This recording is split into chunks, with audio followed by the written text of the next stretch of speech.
600 left to go. Its stablemate's the one that calls the shots. Royal Star with the neck arched. It comes to the corner from Chill the Champers. Coming around them now is Latakia Fries put into the race. Looking for the way clear is Fontaine Blur. Nice Go. Then Just Like Fire to the extreme outside. Cassowary Street trying to thread its way through traffic. Royal Star though in front. Length and a half to 2 clear now as he lets it down at the 200. She put up a nice break. Just Like Fire runs on, but Royal Star's accelerating from Just Like Fire. Vane Striker along the rails. Gee, this has been a great performance all the way. Royal Star, she certainly showed a class there. Royal Star won from either Vane Striker or the fast finishing. Very tempting, and Just Like Fire the middle. In behind them, Absolute Magic, followed then by Fontaine Bleu. Disappointing really, had a great run throughout from Latakia Fries, Cassowary Street, then Chill the Champers, Nice Go, and the tail ender is My Naughty Blonde. Well, she might have easily been the best, as she proved there. Filly going into the race with not the best preparation, but that is the performance of class. She's done it all of the way with a very checkered preparation here. It's been stop-start with Royal Star, but there was certainly no stopping today. Beating Vane Striker at big odds and very tempting from last. And you would have to think the way that she's gone there this afternoon, she's just going to dominate the Oaks.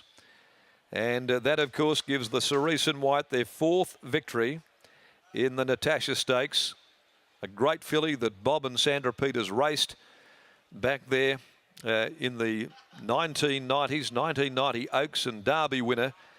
And what a grand filly she was. The race named in her honour. They've now won it for the 4th time. They won it with Dream Away back in 2011, Delicacy a couple of years ago, Arcadia Dream, and now Royal Star, this Reduced Choice filly from Star Encounter. And Grant Williams has done it again. That's his 4th victory. His first, though, in the partnership with his wife Alana, who won the race, in fact, on the filly stage doll for Vernon Brockman back in 2004. So they've got some synergy with this race, and they've got it here with a very nice filly. $2.10, $1.20 Royal Star. You don't often see them lead here when they've got the Cerise and White on their back. It's not the plan normally, but Pike did that. He did it a couple of years ago. Real Love led all the way in the Perth Cup when he took matters into his own hands. He had to do that again here today, and she trounced them. She absolutely obliterated them, and she's on her way to bigger and better things.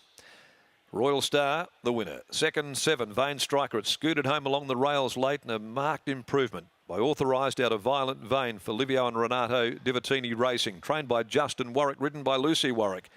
And very tempting, had the task in front of it, the stablemate of the winner, but a very good Oaks trial by Reduced Choice from Fit and Ready for Grant and Alana Williams. Chris Parham in the saddle. Just Like Fire ran 4th, 2 lengths with the head on a chest. Ahead between 2nd and 3rd, 2:19.08. The time and the last 635.77. Race 8, the Penfolds handicap at 4.25. The next 10, 11 and 15 are out. Come On Board Bourbon Dynasty, long overdue, scratched out of race number 6 for the day. As we take you down to Adam McGrath, and a race that Bob Peters always loves to win. Likes to win any race, but this one in particular. Certainly does have a stranglehold on the listed Natasha. Bob, it's not too often I come in the mounting yard and I look at your face, I look at Grant's, I look at Alana's, and I see a bit of surprise with the way the race went out. But I think it may be the result as well with how impressive she was that surprised everybody. Yes, it didn't go to script at all, did it? It was very unusual, but William had to make a decision. Once that happened, they were keeping him out. They weren't letting him in, so he had to go forward. I said all along, she was the best filly in the race with the worst preparation, so she must be very good to do what she has done today. With that early work that she did, with the preparation you've had as well, missing the run throughout, were there nerves being out in front and with that work under the belt through those early stages, as I mentioned? Oh, yes, I thought she had no chance once she was there. So then that turn of foot that you saw late, as I said, is that the reason for the surprise look on your face when we came in and I think almost disbelief? It was disbelief, and but the turn of foot doesn't surprise me. We know what she can do. Tell us about the luck you've had with this family as well. When you go through and you look at the breeding, the success you've had, it's certainly been a family you've had a lot of enjoyment with. Yes, it's a very good family to us, and it's very good to win this race. Moving forward now as well, we saw Arcadia Dream win this race last year, 2nd in the Oaks, then win the Derby. Must be full of confidence moving forward. Well, hopefully she can learn to settle.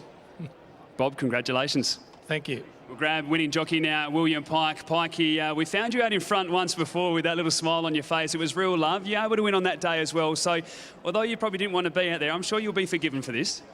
Yeah, as long as I keep winning. Look, it definitely wasn't a plan to lead. She just jumped so fast and so clean.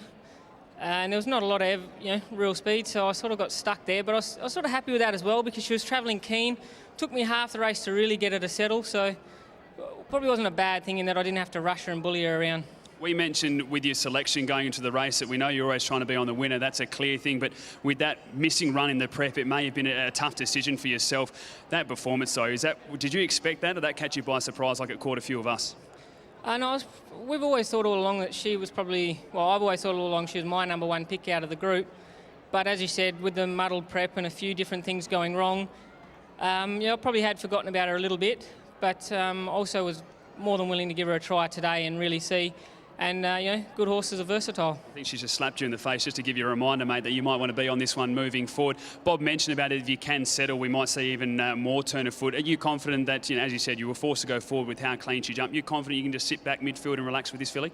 Yeah, without a doubt. I think if she gets cover, she'll probably enjoy that even more.